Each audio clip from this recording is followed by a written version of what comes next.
all, Tyler here. I just wanted to apologize again for getting this episode out so ungodly late. I'm not going to go into details, but I had, a little bit of a crazy month in terms of mental and physical health, but I'm doing okay now for what it's worth. On the plus side, you guys are going to be getting not only 3 episodes in December, I promise this time, but you're also going to be getting 2 Patreon-exclusive minisodes in December, so be on the lookout for those. And now, on with the show.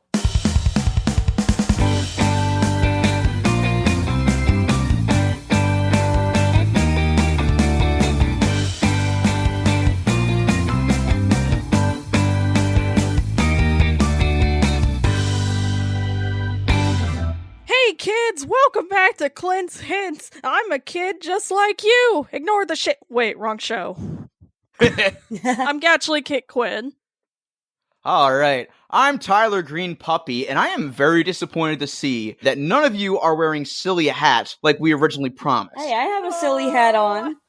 Yay, Liz got it. Yes. Well, the joke I wanted to do my name on ended up being a spoiler, so I guess I'm just Randy for now. No. You can spoil it, it's fine. No, I won't. That's the joke. Randy's got a silly hat. Are you sure it's not Charles Randy Ray? No, that's what the spoiler was. Nope. It was Randy Charles. God Darn it. damn it. Damn it. I had to dip my joke and you ended up spoiling it anyway. You know what? No, Sorry. that's it. I quit the podcast. I'll be in my trailer. Oh, wow. Kit, what have you done? I ruined everything. Oh. Come on, what happened to professionalism here, you know? Oh, we love you, Randy. I love you Kit's too. not a stupid bitch. I- She's a cool bitch. Just kidding. I'm not that much of a diva. I'm a diva, yes, but I'm not that bad. Oh.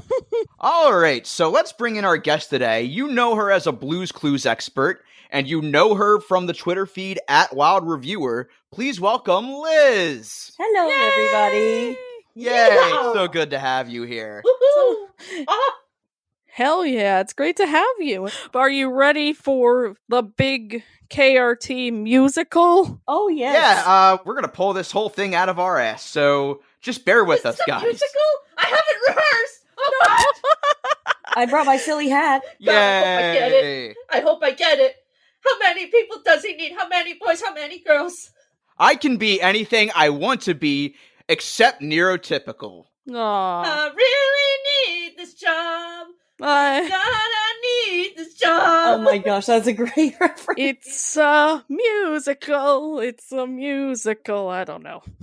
Yay! Alright, so we're talking about a Blue's Clues special from 2000, more specifically, Blue's Big Musical. So, what is everyone's relationship with Blue's Clues, starting with Liz? Oh, well, I'm like the biggest Blue's Clues fan. Rightfully so. I was Hell 4 yeah. years old when the show came out, which was the perfect age to Yes! see the show.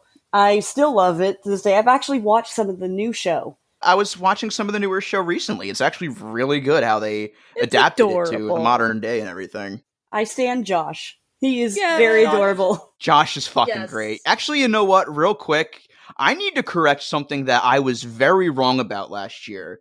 In the Wiggles episode, I decided to be very edgy and say that Joe from Blue's Clues wasn't shit.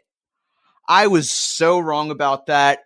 Joe did nothing wrong. I am very sorry. Justice for Joe. I was about to discourse so hard and say, Joe, it was fine. And I'm so glad we're all on the same page. We love character development. Exactly. Like, the only reason I hated Joe was just because it was cool to do so. I think that when I was a kid, that's kind of where I stopped watching when Joe came on, so that's kind of why for a while I was kind of like, meh. But honestly, I think he's a good host for what he's worth. I mean, it doesn't help that the show started to fall off, like, a couple years after he joined the show, but yeah, that wasn't really his fault. of course. No, it wasn't. Hating on Joe from Blue's Clues, or as I like to call it, unresolved childhood abandonment issues. Until that video that made all of us cry. Oh, Yeah, that made me cry, and the fucking first episode of Blue's Clues and You with the Steve and Joe cameo. I remembered when that specifically came out, and I was like, oh my god, he's back, holy shit. I was a mess when I saw that. I was like, he's back. He never forgot us. Oh god. I lived through the whole Steve is dead debacle thing. Oh, God. Oh. I don't actually- think I ever knew about that until I was much older. I actually thought Steve actually went to college for real in real life. Oh god. Quiz. Are you really a Y2K kid if you weren't traumatized by the older kids at school telling you that Steve died? Oh god. Yeah, Josh is adorable and should be protected at all costs. Yes. Yeah, I'm really excited for the new movie that's coming out, which, yeah, we are doing this episode to tie in with that. So. Fuck yeah. And hey, maybe you'll see something on the Patreon regarding that very movie. We'll see. Winkety doo. Mm-hmm. Winkety schminkety doo. So with the new show, they've actually made Periwinkle canon Jewish. Oh, Yes. nice. That's awesome. Yes! Love Yeah, I that. remember they had a Hanukkah special in the original too, so it's nice for them to go even further. That's so cool. That officially makes Blue's Clues the second Nickelodeon kids show to have Jewish holiday traditions in it. Hell yeah. Oh, yeah. I know there's a rainbow puppy now, too. That's right, That's pretty yeah. fucking cool. I think the old show had Kwanzaa in it too. Yeah, it did. I remember that episode. Yeah, it was one of the holiday specials, I believe. Funny enough, it doesn't share that with, as far as I know, a lot of other Nickelodeon shows, but it shares that with a Disney show. Mm-hmm. Yeah, it does. All right, so as you can probably tell by my reactions here, this show had a fucking hold on me, guys. Fuck yes. This was one of my go-tos. I swear, watching this show had to be some sort of a rite of passage for our generation. Oh, absolutely. And it's even better, too, considering that this show came out, I think, the week I was born, actually. It came out, let me see, Aww. September 8th, 1996. So that was a couple days after I was born. Oh, that's amazing. Yeah, I watched the show incessantly. I had all the fucking notebooks. I saw Blue's Clues live, which I remember that being a fucking trip. Hell I yeah. wanted to see that so bad, but I never got the chance to. God, it's really a shame that all these live shows are technically lost media, because I would love to relive, like, all that fucking stuff that I saw as a kid. I think the new one has a live show. Apparently it came to Sacramento and I was like, why did I have to go see Dora instead of that? Yeah, come on, dude! Yeah, when did you go see Dora? It was like 2002, 2003. I was a bit too old to be going to it, but my parents were like, we got tickets and you're coming! So... Oh, yeah, and that's another thing, too. I remember Nickelodeon was doing this thing at Dave & Buster's where you could meet Blue's Clues characters. Aw. And one of the characters you could meet was Blue and Steve. Oh And my this was God. during the Joe era, funny enough. I remember my aunt taking me to this. I tried looking for the picture of this, but I couldn't find it. I'll have to do some deeper digging, but there's a picture of me on that day with Blue and Steve, and like Aw. the look on my face is just, God. You were like, that's where Steve went. One more thing with the whole Steve going to college thing. My mom knew that I was so fucking bummed from that she decided to write a letter to me as Steve from college. Aww. That's so sweet! That is God, adorable. yeah, that was like so sweet. I forgot what it said, but like, God, just that fucking episode had such a hold on all of us with how Oh. heartbreaking it was. Absolutely. See, this is why millennials and Gen Z all have abandonment issues. Thanks, Steve. Yeah, Yeah, damn it, come on. He Steve. made up for it, though. He did. I always saw Steve like the big brother I always wanted. I was like, so I was devastated. Yeah, I feel it. Did you guys see the special that talked about why he actually left because he was balding? Oh, yeah, Yeah. I remember that. Oh, really? I thought it was because he wanted to focus on his music. No, it was a That little bit too. of both. What's funny is that whenever he's on the new Blue's Clues, you always see him wearing some sort of hat, as if the Yeah. show is kind of afraid to acknowledge that male pattern baldness does exist. Yeah, like, show people aging. I would not have cared. I would have been like, hey, his hair kind of looks like my dad's. I would have thought it was funny. Plus, he could have said he would've been- shaved it. Yeah. Because for some reason, as a kid, even though my dad would pretend to hate them, Dad is bald jokes were highly encouraged in my household. Oh my god, people are traumatized by bald people because of Jeff Bezos. Changed my mind. Yeah. And SpongeBob. God. Shave me down, make me round. Just for the record, we don't have anything against bald people. It's Okay. perfectly normal to be bald. We don't body shame on this podcast. Huzzah. Yeah, we our don't. childhood was just very weird about bald people, that's all. Yeah, for some reason. Okay, so I was a huge fan of this show, probably for even longer than I was proud as a kid. Yeah, no, we're millennials. It's cool for millennials to be really into kid stuff. Exactly. It is.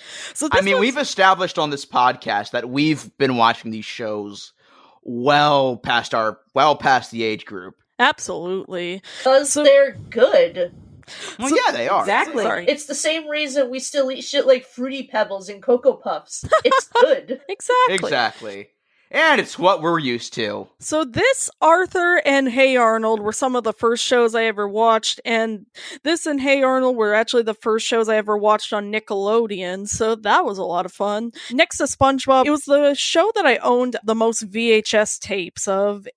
And like I would memorize those tapes, I would watch them over and over. I would get fixated on various themes in them. I would learn how to investigate because of them. I had a blue play set.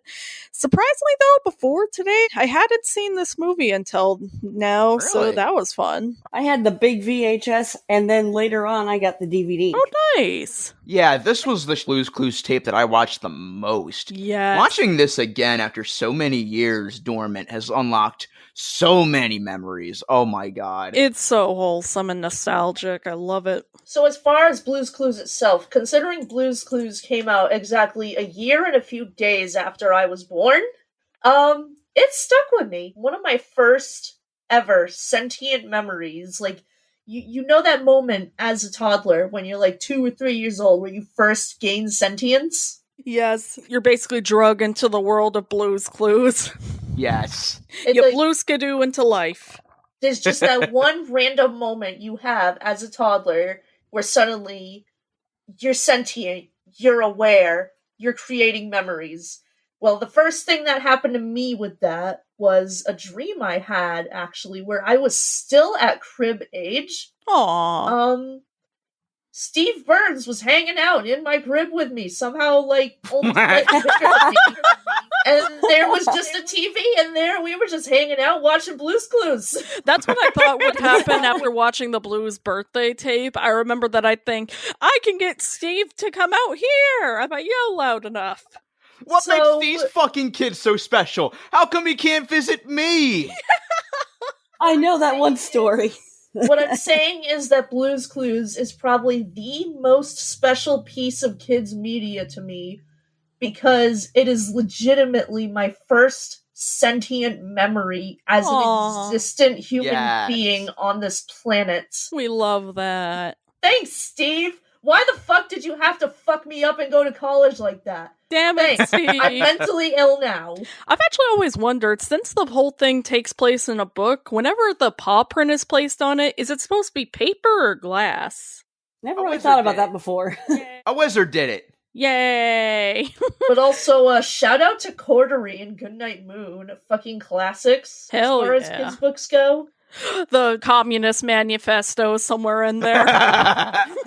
So yeah, discovering this movie for the first time, there were so many little details I hadn't noticed, and before seeing this movie, I didn't know what exactly to expect, and I had a really good time with it, as much as I would any special. I especially kind of love that it has kind of that transitional period feel, like where they're reaching their peak of the show. Oh yeah, I think so. And also, this movie has some amazing guest stars. Oh, God, yes. yes. And the music is way better than it has any right to be. Yes! Yes, especially because of a spoiler cameo. Side note, I'm so disappointed that the new one isn't going to be released to theaters because they were able to release the Paw Patrol movie to theaters. A fucking Paw Patrol gets a movie in theaters? Come on. Oh, not only that. Guess who's in the Paw Patrol movie? Guess who has a voice acting role in the Paw Patrol movie? Who? Kim Kardashian. Oh, God. Oh. They were so desperate for clout and a famous celebrity voice actor that they got fucking Kim Kardashian, who's famous for reality TV. Why don't you get Abby Lee Miller in there while you're at it? Oh god, Tyler Perry was also in it. If I'm being honest, I feel like Abby Lee Miller could be a hell of a voice actress. Hell yeah. And this special should be on Paramount Plus, but it is not. I know, I was confused Amazingly, by that. it's not. Yeah. All the other seasons are, but this isn't. Was Blue's Room a separate show? Yeah, it was, and that show, I mean, the puppets were cute. Yeah. You want to know who was in it for a few episodes? Noel McNeil. Yes! Yes! Okay, that justifies its existence. Barely. But yeah, Blue's Room was the period where I realized the show was starting to fall off. Because it was that, and there was an episode that was comprised entirely of Blue and Joe doing some skidoo adventure thing, and there weren't any fucking clues. The entire point of the goddamn show? Yeah, and Blue talking like... That was around the time my siblings were both babies, and I was really, at this point, I was really only watching kids' shows because they were. I was like, this show is not as good as I remember it being now. Yeah. Again, not Joe's fault. He was just doing his best, Exactly. Plus, I was kind of outgrowing the show, too, so... Seasonal rot. It can happen to any show, no matter how good it is. See The Simpsons and Fairly Odd Parents. Yeah. And SpongeBob for a little bit. So, was Blue doing the intro a little creepypasta-like for anybody else? No, I thought it was cute. I mean, it was adorable. It was just like, wait, where's Steve? So I'm assuming we opened the door and not Blue. We're just breaking into the house now. No, she just uses her telekinesis. Huzzah! Also, I want a Horace plushie so bad. Oh god, yeah. Yes. He's so cute. Did they ever sell those? I don't think so. Maybe Etsy. Oh god. I know I had plenty of Blue's Clues merch. I had a fucking inflatable thinking chair. I had all the notebooks and stuff. I had a notebook with the crayon, and also I had this, robotic Blue on wheels that, barked and, ran around. Yes. If I can figure out what it is, that's a KRT Toy Store post. I had the board game, and I had a few computer games that were from Windows 95, Windows 98. I had the mini house playset as well as a couple of Blue plushies, and they also sold little plushes of her paw prints. To anyone else who has memories of Shockwave 3D, anyone else remember that 3D Blues Clues game they had on Nick.com? Oh yes, I remember that. Oh no, wait, was it Shockwave or was it Groove? I don't know. Either way, Groove and Shockwave 3D games were the shit. All the songs in this are jams, but when aren't they in this show? Today's the day! Today's the day! And I love the orchestral spin they put on a lot of the usual songs. That adds a really nice layer. I do have to say, Steve being asleep when everybody's waking up and just get into the house is such a fucking mood. Also, when he wakes up, he starts freaking out because he realizes, oh no, I didn't set the stage up. We need to write songs. And I'm thinking, why are you doing this shit on the day of this big fucking show? Yeah, why didn't you plan everything? They didn't know what they were going to do during the show. I'm like, what? Steve is about to go walk up to his mom and be like, Mom, we need to go to the store and buy poster board for a project that's due tomorrow. Also, it's 9 p.m. Yeah, so who is Steve's mom? We see his grandma on the show. Played by a Golden Girl, by the way. Yeah, happens to be Rue McFucking-Clanahan. Blanche Devereaux herself, the queen whore. So this has probably been answered in the show before, but how do these household objects eat? Not only that, if they can eat, how do they shit? Okay, we're getting Cars universe here. This is like asking how cat dog shits. It's really not something you want to think about ever. Well, too bad, Randy. I'm thinking about it anyway. Because think about it. Mr. Salt and Mrs. Pepper are able to give us just that. Where the fuck does that shit come from? Does that mean if Mr. Salt and Mrs. Pepper are used on food, is it like that episode of Fairly Odd Parents where Cosmo got a headache from being used as a salt shaker? Are you fucking telling me that Mr. and Mrs. Salt and Pepper were Cosmo and Wanda this whole time? Yes, they were. Why is Cosmo French now? Also, was anybody else a little bit off-put at the fact that we're in Steve's bedroom doing this music number while he's getting changed? Like, I know we're close with the guy, but we're not that close, are we? Steve, you can go into the bathroom. No one will judge you. As always, though, his drip game is 100%. Oh, remember the episode where he had an opposite? That was Oh, hilarious. Oh, God, yeah. Kurt's image. Oh, didn't you say that there was an episode with Tickety that scared you as a kid? Oh, yes, that's right. It was one of the first episodes. What it was they're telling time, and Steve goes up to Tickety and scares her, and her facial features pop off. But her facial features are basically her fucking arms and her clock parts, and it just disturbed me as a kid. It's unsettling as hell. Creepypasta! Also, Mr. Salt and Mrs. Pepper can have children. Multiple children. She has a salt tussie. No, not a hero. Also, when Mailbox said that he was gonna sing about being a comedian, I was like, I'm gonna sing about Elon Musk making my parody of him illegal. Yeah, so what was up with that scene towards the end where Mailbox was making those really homophobic jokes about Pail and Shovel? damn it, Mailbox, you really fell off. That's not even getting into the jokes about Mr. Salt and Mrs. Pepper either. Mr. Mailbox was great in Seinfeld, I'll admit it, but there was no need for him to bring out, that racial slur on stage. Oh god, Mailbox is gonna get canceled after his controversial 9/11 jokes. Wait, well that's just Tuesday for us. Side note, I know it was 2006, but why the fuck did people forgive Kramer for that? Yeah. Even if he said he was sorry and he never did it again, he still fucking said it on stage. He still thought it was a good idea to say it on stage. Yeah. Also, speaking of all the logic of this universe, how does a clock be able to get sick and get a sore throat? Do clocks have throats? COVID. Yeah, they make a point to say that she can still help out with the show, which, the days before COVID, when having a sore throat didn't mean instant paranoia between you and everyone around you. Turns out Tickety was patient 0 of COVID. Oh, God.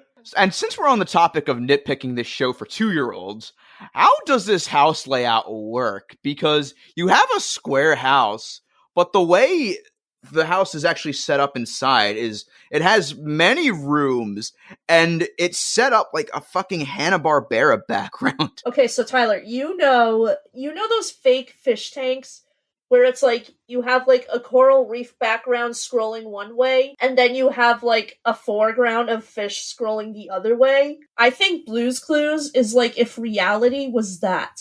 Oh my god, yes. It's the TARDIS. Steve is a doctor. It's bigger on the inside.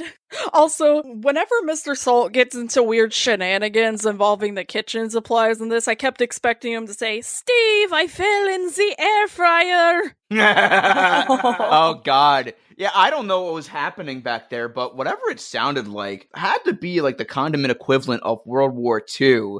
Because you hear just fucking like shit spilling, like vinegar and whatnot, so Mr. Salt is just watching his friends die around him. Mr. Salt fought in D-Day for our freedom. It's just a shadow away. It's just a shadow away. Also, how isn't the telephone sentient? How is the bed not sentient? It's too much. Let's face it, Steve's house is just a slightly less terrifying Pee-wee's Playhouse. At least the floor isn't talking this time. Also, Periwinkle's a good boy. He is, but he really needs to stop stalking these people. See, this is why I think we should have had Cyndi Lauper voice in Blue. Also, whenever Mailbox is just flipping his flag around, I'm like, oh god, one day he's gonna go full Pearl and just start chopping people up. Oh, another thing too, because Side Table Drawer shows up, and one thing I noticed is that occasionally when she's on screen, her facial features disappear when she's not active. Yeah, that's strange. Also, worth noting, in this, she's voiced by Alicia Allen, who, at this point, was also a regular on Out of the Box. Yes! God, that was a great fucking show. And, yeah, that's another thing, too. She was in the Ice Cube movie, Are We There Yet? Oh, God. We gotta talk about that piece of shit someday. Oh, God, we do. I never got to see it. Yeah, you're not missing much. Or Are We Done Yet? That terrible sequel. Oh, God. Yeah, that's even worse. At first, I thought you were talking about that one movie with Raven Simone, but then I remembered that that's Road Trip. That's a different movie. Maybe we should talk about that, too. Oh, God, Oh, yeah, College yes. Road Trip? I think that had Martin Lawrence as her dad in it, too. Oh, that's a very 90s name. Also, I love that they add in an arc for Steve in this movie, where he has to find a clue. Yeah, everybody gets some really, depressing arcs. Steve gets one, Side Table gets one, Periwinkle gets one. Oh, I felt so bad for Side Table. I wanted to hug her. Oh, God, because, yeah, she comes in singing, and Steve doesn't recognize her voice at all, because why not? Sing, woo, sing, yeah, zoobity-doobity-doppity-dop. Where was that singing coming from? And also, Mr. Salt keeps interrupting him while he's trying to help out everybody. I'm just like, Mr. Salt, sort out your own shit. Get your shit together. You have a wife who can help you with this shit. You have a kid on the way. Man, this really is just cabaret for kids, isn't it? I think she already had paprika. She was already a toddler at this point, I think. Which, by the way, how does condiment pregnancy work in this universe? Alright, we're done with the logic of this universe. Are we, though? Are we, though? The saltusy. We gotta figure out how the saltusy works. No, she had a pepussy.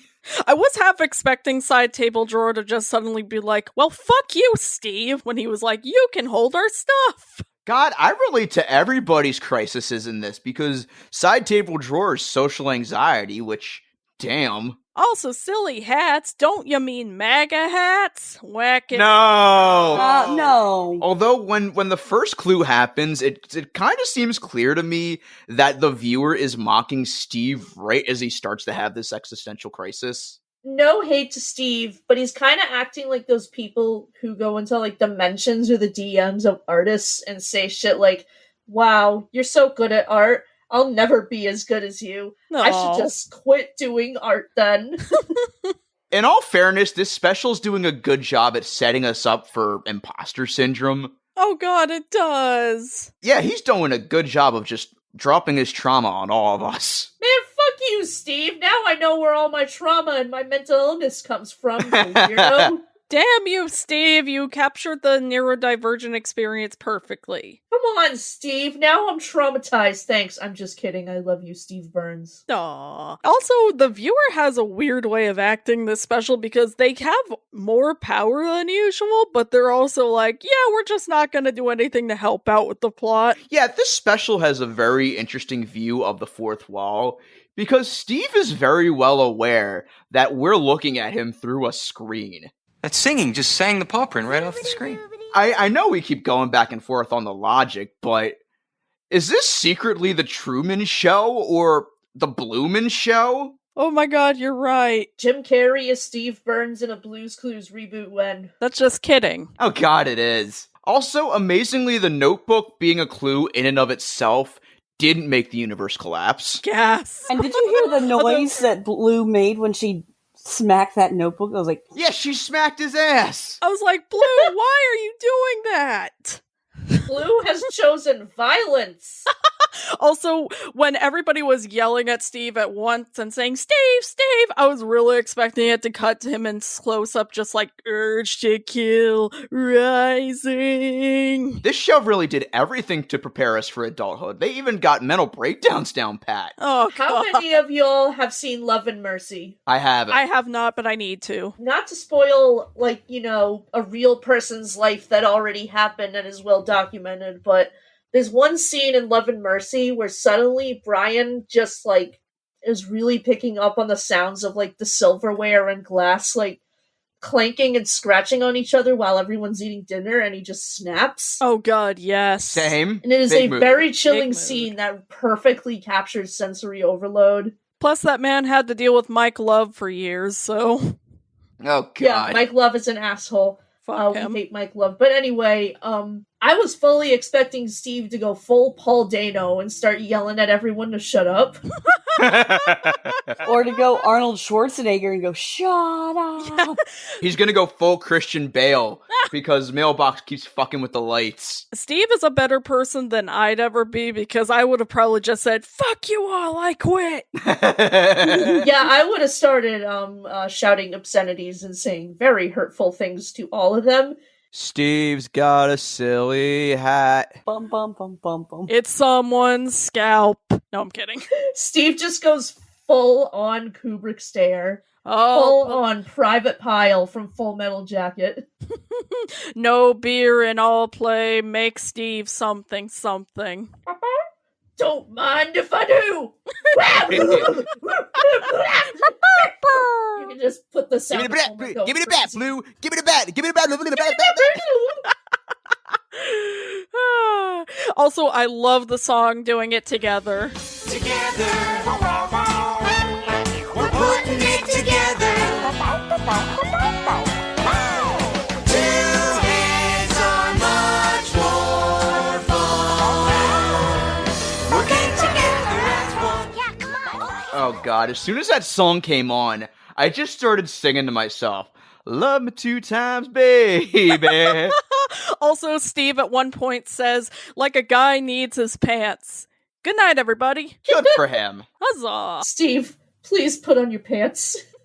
Green Puppy is a trans icon. He's a good boy. Oh, yeah, they are. Yes, he is. He always gave me such like bulldog vibes as a kid, and I loved it. I think that's what they designed him for. I think Green Puppy's a she as well. I'm not sure. Yeah, okay. All I know is that every bulldog I'd ever met in my life was always very nice. Aw, So I really liked that dog.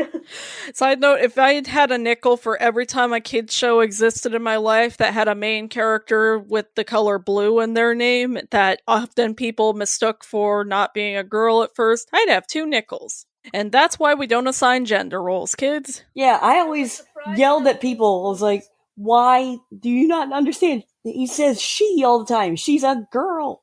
But blue is the color of a boy. And yet grown-ass adults are surprised that Blue's Clues is pro-LGBTQ. Yep.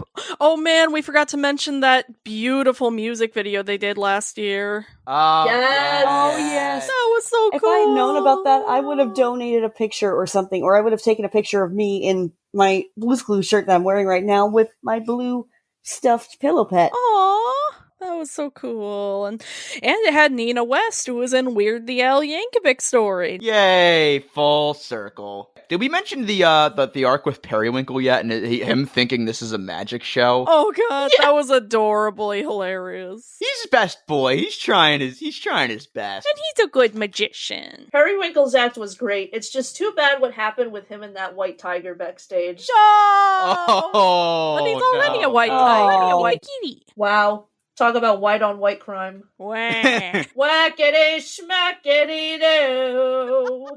I mean, I will say that this show does its job very well because I was not expecting to feel so bad for a fucking table. I know. Every character in this is just so likable. Literally, everybody's trying their best here, but also, Steve just needs to fucking listen for once. To be fair, Blue's Clues was targeting the brave little toaster generation. True. At that point, we had already been, kind of like brain melded into feeling bad for household appliances. We were traumatized by the auto scene. It's thanks to that and Blue's Clues that we feel guilty when throwing out old furniture. And Toy Story. Don't forget Toy Story. Huzzah. Oh, yep, that too. Fuck Woody, by the way. All my homies hate Woody. Yeah, Woody's kind of an asshole. He literally traumatized a 10-year-old. He can rot. The funny thing is, he's supposed to be the nicer version than he was in the original, so... Well, I mean, people still find that morally justifiable, so... On the plus side, that scene was pretty badass. Meh. So we find the second clue, and I thought that the kids were kind of like, Steve, you could literally find it any time. I love that when they're initially calling out to him, he kind of goes, like, full serious, is there something I should know? Jesus, Steve, you don't have to be a dick about it. Okay, so do we want to talk about the special guest star? Yes. Yes, Let's we do. go. Oh my god, what a get for this one. So this episode has a pretty famous guest star. You might know him. He's this musician from, like, you know, the entire second half of the 20th century. You might know him as Ray Charles. Never heard of Who him. was also in another blues-related movie called The Blues Brothers. That's right. Yes! I am a very jaded, flag-burning leftist, but his cover of America the Beautiful will suddenly turn me into a full red-blooded American.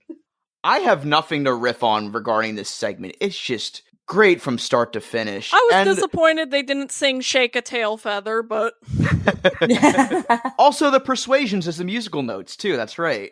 yes, that was amazing. They actually get the musical notation right. Like, Steve is stepping on the piano, and it's actually showing the right notes on the staff. And even though it was the last couple of years of his life, Ray Charles sells it so well. He's just perfect for G Cleft. God, he really is. Yes, he is. Until his dying day, he was just about perfect. I, by the way, have a You Got the Right One Baby Pepsi cup. Fuck Well, yes. Diet Pepsi, because that's what that was.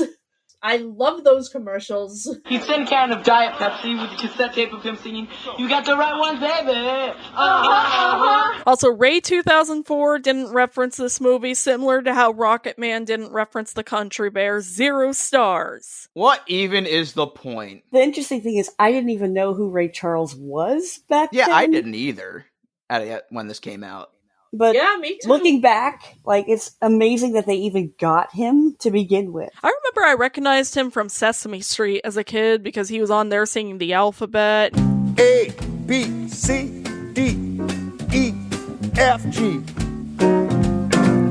H, I, J, K, L, M, N, O, P, Q, R, S. Much like another guy we love on this show, Little Richard, he also seemed to go by the same philosophy of just because it's for little kids doesn't mean I can't go hard as fuck like I normally do. Fuck yeah. And G Cleft is just one of the swaggiest characters ever. God, 100%. He literally has a soul patch. The animation during their song together was fucking gorgeous, man. God, the song has lived rent-free in my head.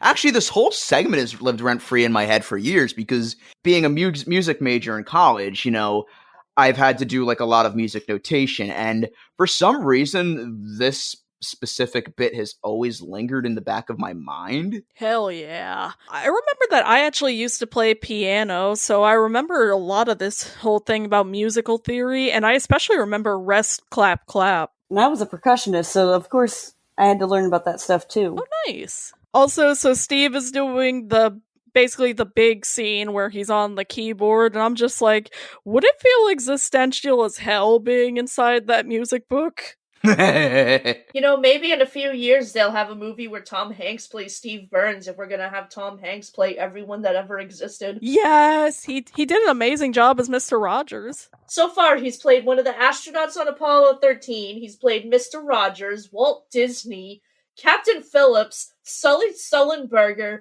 Elvis's shithead manager. Let's face it, there's a Tom Hanks movie in production about you. There's a Tom Hanks movie in production about me, your mom, your dad, your grandpa, your grandma. This is a Tom Hanks movie about everybody ever. Wasn't A League of Their Own based on a real thing? One day Tom Hanks will play Tom Hanks. Huzzah! So then we cut out of the music scene, and then it cuts to Slippery basically slipping over himself. Yeah, because he keeps, like, slipping around in this model boat that he's in. Get it? Cause he's soap and is slippery.